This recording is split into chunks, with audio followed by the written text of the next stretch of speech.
I am representing my community. Windsor is a friendly, sleepy, farming community where my husband and I chose to live and raise our family over 30 years ago. The community is made up of people who are poorer and less educated than the average American. Many families have been there for generations. It is peaceful and unspoiled. Personally, our family supports the use of green energy. At my house, we have solar panels on our roof. We have a hybrid car. My oldest son is saving his money so he can buy his first car, a Tesla, so he'll never have to buy gasoline. Despite this, I cannot support this project. It is not appropriate for our area. Calpine has selected the towns of Sanford and Windsor as a prime location to build industrial wind turbines. We are being preyed upon. Our natural resources are being shifted downstate. We are doing the best we can to navigate on a playing field where the rules have been set up by design to speed up and streamline the approval process. In this David and Goliath matchup, Calpine has an experienced team of marketers, lawyers, engineers, and seemingly very deep pockets. The project continues to evolve. I'm not even sure how many binders it's up to at this point. We have a very steep learning curve and limited resources to come up to speed. Our local ordinances aren't adequate to protect our residents from the effects of this project. And this project could very well impact our area for over the next 20 years. We need more time to level this playing field. Quite frankly, I don't believe this project should be approved at all. Let's use some common sense and look at just a few of the issues. In Long Island, wind turbines cannot be built within 30 miles of the shore. That's 158,400 feet away from the island. In comparison, Sanford's setback is currently about 2,000 feet. Windsor's is about 1,000 feet from the neighboring property lines. Why is it that we don't get the same consideration as the residents in Long Island? We need time to pass our local legislation to protect our people. In many cases, our residents' home is their largest investment. People have worked their whole lives to pay for their American dream. Calpine says that the property values won't be impacted significantly by the project over the long term. Really? Would you want to live 2,000 feet away from an industrial turbine? How about if you're unlucky enough to have them positioned on 2 or even 3 sides of your house? According to the New York State ISO Power Trends Report 2019, nearly 90% of the energy produced in upstate already is derived from carbon-free resources. Our area will be shouldering the brunt of the negative impact from this project to produce energy that is not even needed in our area. The report goes on to say that the energy load in our region is not projected to grow.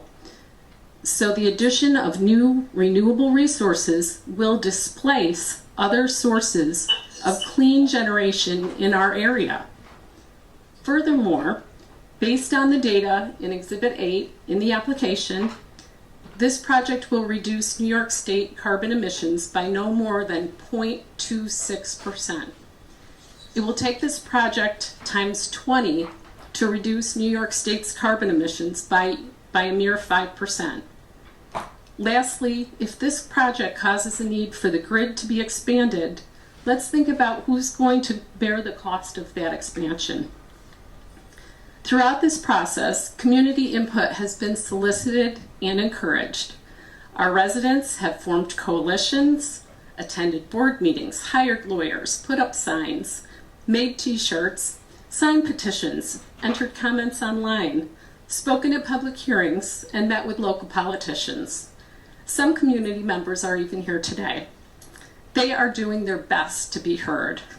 I'm wondering just how much weight the community input is being given when deciding how each member is voting.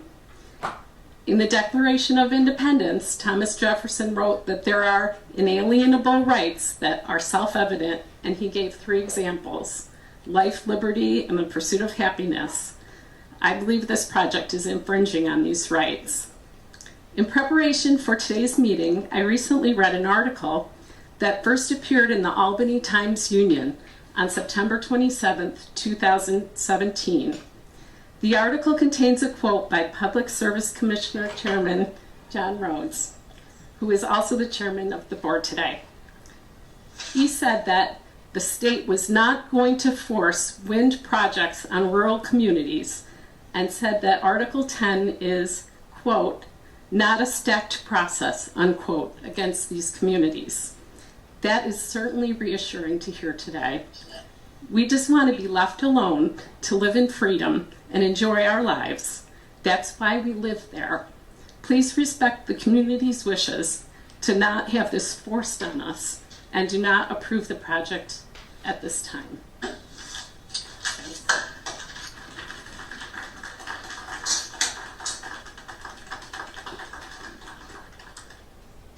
Thank you, Ms. Mirch.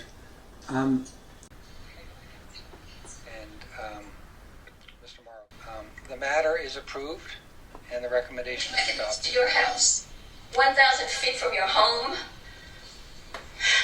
Fucking shit.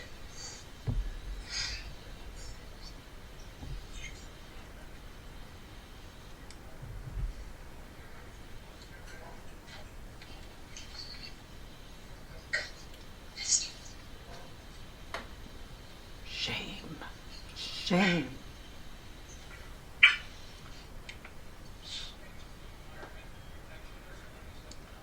So,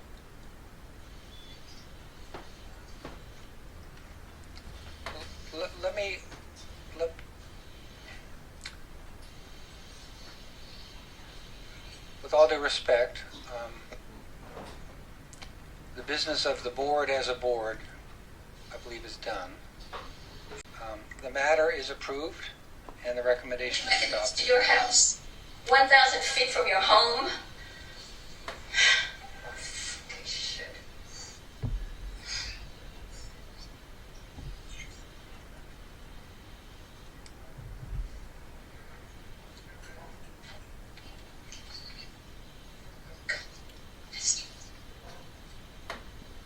Shame. Shame.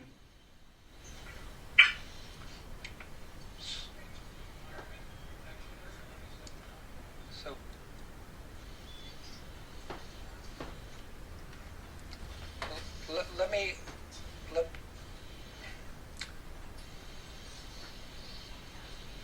with all due respect, the business of the board as a board, I believe, is done.